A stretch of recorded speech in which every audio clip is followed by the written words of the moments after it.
The Passionate Shepherd to His Love by Christopher Marlowe. Come, live with me and be my love, and we will all the pleasures prove, that valleys, groves, hills and fields, woods or steepy mountain yields. And we will sit upon the rocks, seeing the shepherds feed their flocks, by shallow rivers to whose falls melodious birds sing madrigals. The Elizabethan Age probably needs no introduction. The Virgin Queen, as she was called, Queen Elizabeth I, ruled for a long time over a very, very prosperous nation. The poetry of that period is probably as important as the drama. And we today are going to look at Christopher Marlowe. Many of you may know him as a dramatist, but he wrote about 50 poems, some of them very famous, both in anthologies as well as in school textbooks. Christopher Marlowe, who in one of his plays said, "Was this the face that launched 100 ships?" He was talking of Helen of Troy and her beauty. Well, today I'm going to be talking about his contribution to poetry. His poems are basically about love, rural love, pastoral love, as you can see in this poem too, which is called The Passionate Shepherd to His Love. There are some who believe that if Marlowe had lived longer, 1564 to 1593 is when he lived. He didn't have a very comfortable, lawful kind of life. He seemed to be getting always into trouble with the law, drunken brawls, etc., etc., and he died young. There are people, critics, who believe that maybe if he had lived longer, he may have been a rival to Shakespeare in the kind of plays that he was capable of writing. Though most of us think of him as his characters, his protagonists, his heroes, if you please, all being megalomaniacs. The passionate shepherd to his love. Some people like to refer to the poem as, "Come, live with me and be my love," because that is the first line of the poem. Okay, so if we can come to the poem proper, it begins with, "Come live with me and be my love, and we will all the pleasures prove." We need a little imagination to go back to the Elizabethan period. I'm talking of more than 400 years ago. So what did lovers promise their beloved? Where did they go? How did they spend their time? It all had to be in the lap of nature. Though some of you might remember London and the Globe Theatre from your reading of the history of English literature of the period. But here we have what can be called a pure pastoral poem. So here we have the beloved being addressed by the lover, and he's promising her a number of joys, a number of pleasures, a number of gifts. So he says, "Come live with me and be my love, and we will all the pleasures prove." And where shall we go? The valleys, the hills, the fields, the groves, the mountains, the woods. So that's where they are going to be roaming around. And then what shall we do? We shall sit together upon the rocks. And what shall we be watching? Because remember, it's a pastoral setting. So what are we going to be looking at? We are going to be looking at the shepherds. And what are they doing? They are feeding their flocks. And we do need some background music, don't we? So the music will be the chirping of the birds, the songs of the birds. And Marlowe uses a beautiful word. He says, "We shall be listening to their madrigals." If you look at the dictionary, the word madrigal, which we don't use too often today, 400 years later, but it is, if you look at the dictionary, a song without the accompaniment of music. So there's no 100-piece orchestra providing you with music. And here we are talking about the chirping of the birds. That is going to be the background music for us. Just try to imagine this beautiful pastoral setting where the lover and his beloved are sitting in the lap of nature. And then, after all, he's a lover, so he has to promise her gifts.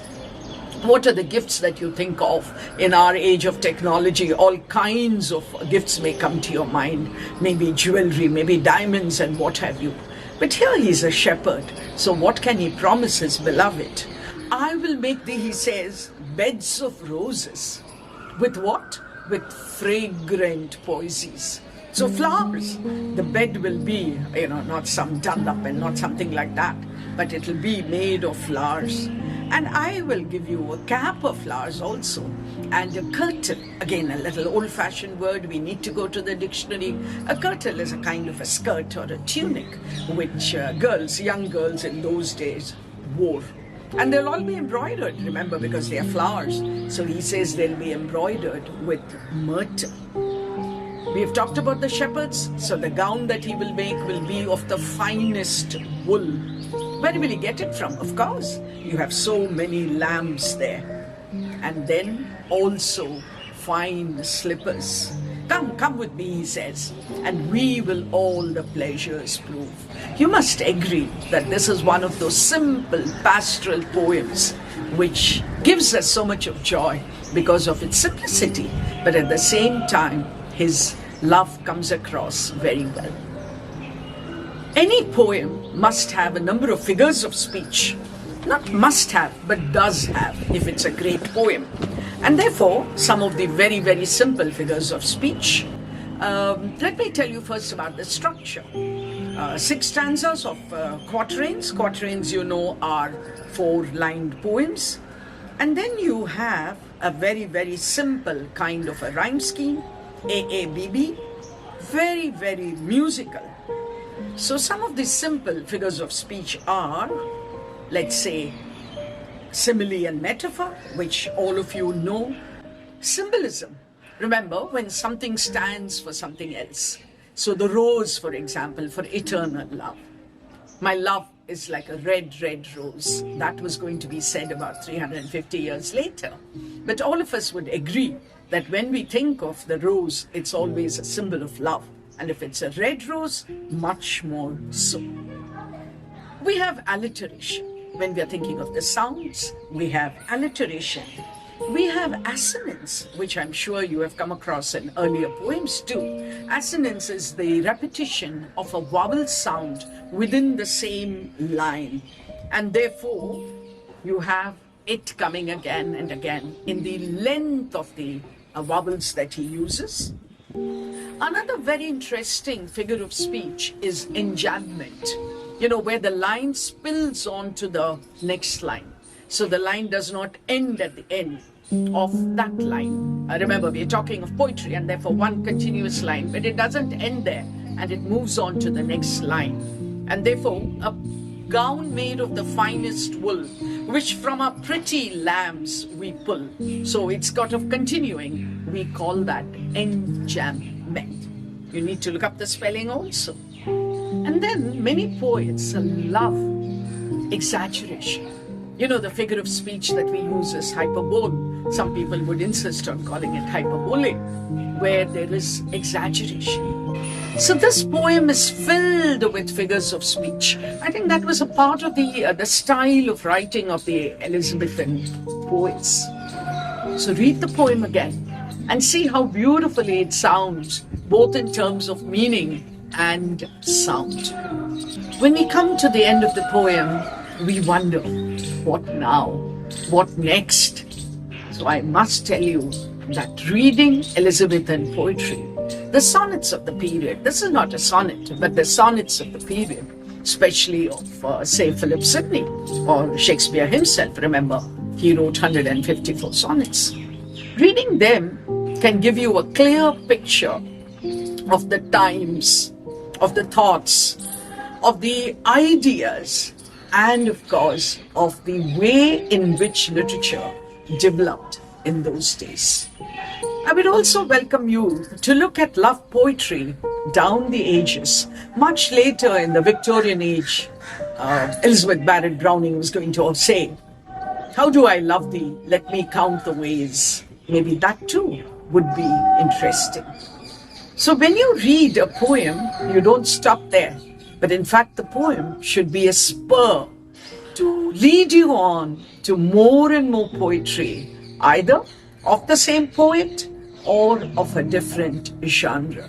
The choice is yours.